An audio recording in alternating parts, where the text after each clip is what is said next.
नमस्कार, मेरा नाम आलोक है। आप लाइव स्टीज देख रहे हैं। बिहार के मुख्यमंत्री नीतीश कुमार अब राज्यसभा जाने से पहले जो उनकी समृद्धि यात्रा बची हुई थी उसे पूरा करना चाहते हैं और कल से इसकी शुरुआत हो रही है फेज़ 2 की, जिसमें वो सीमांचल के तमाम जो ज़िले हैं उसका दौरा करेंगे। लेकिन खास बात यह है, कल से अगले 3 दिनों तक मुख्यमंत्री नीतीश कुमार पटना में नहीं रहेंगे। वो जिन ज़िलों में जा रहे हैं वहीं रात्रि विश्राम उनका होना है। देखिए, मुख्यमंत्री नीतीश कुमार कल सुपौल और मधेपुरा ज़िला में रहेंगे और उनका रात्रि विश्राम भी मधेपुरा में ही होना है। यानी कि 10 मार्च को, 11 मार्च को और 12 मार्च को, इन तीनों ही दिन नीतीश कुमार की जो रात्रि विश्राम की व्यवस्था की गई है वो मधेपुरा में ही की गई है। नीतीश कुमार मधेपुरा में ही रहेंगे और शाम होने के बाद हो सकता है वहाँ के स्थानीय लोगों से भी मिले। 10 मार्च को सुपौल और मधेपुरा में यात्रा होनी है, रात्रि विश्राम मधेपुरा में। 11 मार्च को अररिया और किशनगंज में उनकी यात्रा होनी है। 12 मार्च को पूर्णिया और कटिहार में उनकी यात्रा होनी है। 13 मार्च को सहरसा खगड़िया और 14 मार्च को बेगूसराय शेखपुरा।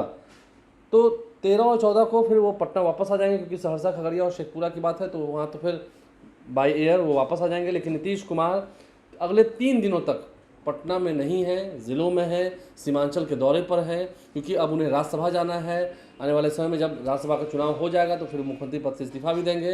नीतीश कुमार ने ऐसे तो कई यात्राएं की हैं और कई यात्राओं में कई बार ऐसा हुआ है वो बाहर में ही नाइट स्टे करते हैं, ज़िलों में ही रहते हैं, जहाँ पर फिर अगले दिन सुबह में वहाँ के आम स्थानीय लोगों से मिलते हैं, उनसे जुड़ाव होता है, उनसे लगाव रहता है। और खास करके जो जेडीयू के कार्यकर्ता है, नेता हैं, एनडीए कार्यकर्ता नेता हैं, उनमें भी उत्साह होता है। ज़िलों में रहने से ये होता है कि वहाँ की असलियत मालूम होती है, क्या यहाँ की व्यवस्था है, रात में कैसी व्यवस्था है, क्योंकि सरकार कहती तो है, कागज़ों पर बड़े बड़े वादे करती है। तो ऐसे में नीतीश कुमार अगले 3 दिनों तक पटना में नहीं है, ज़िलों में रहेंगे, वहीं उनका दौरा होना है। और समृद्धि यात्रा में तमाम जो बचे हुए कार्य हैं, जो ज़िलों में सरकारी योजनाएं चल रही हैं उसका कार्यारंभ होगा, शुभारंभ होगा।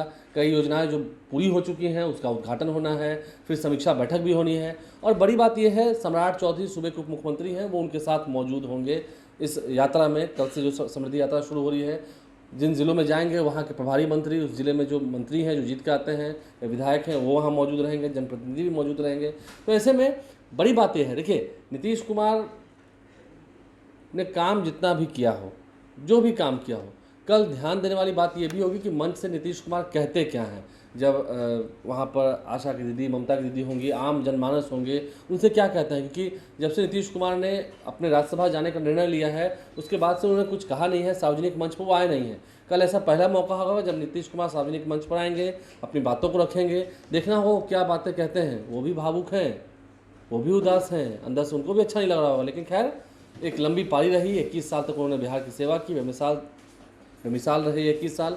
और अब जब कल से समृद्धि यात्रा की दूसरे फेज़ की शुरुआत हो रही है तो अगले 3 दिनों तक पटना में नहीं, मधेपुरा में रहेंगे नीतीश कुमार। रात्रि विश्राम वहीं होना है। आप लाइव से बने रहें, वहाँ की जो तस्वीर निकल के आएंगी, जो लोगों से मुलाकात करेंगे, जिन योजनाओं का शुभारंभ करेंगे, वो तस्वीरें भी कल से आप तक हम पहुँचाएंगे। हमारे चैनल को सब्सक्राइब कर लें, साथ साथ फेसबुक पेज भी लाइक करें। धन्यवाद।